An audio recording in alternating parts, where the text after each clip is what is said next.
Greetings, everyone.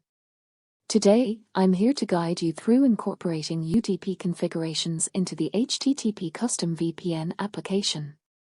Before we begin, make sure to show your support by liking this video, sharing it with your friends, and subscribing to our channel for more helpful tutorials.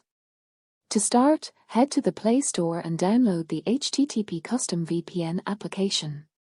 Once the installation is complete, launch the app to find yourself on the home screen.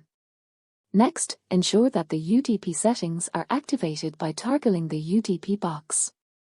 Then, import the UDP custom configuration file you downloaded earlier. Tap the plus icon at the bottom right corner of the application screen, then select the Open Config option. You'll be directed to the HTTP custom folder by default. Navigate to the download folder where your file is located and tap the UDP file to import it into the app. Once the file is successfully imported, tap on the Connect button to establish the VPN connection.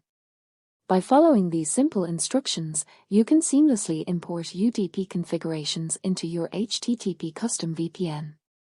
If you found this guide helpful, remember to give it a thumbs up, share it with others, and subscribe to our channel for more tutorials. Until next time, happy browsing!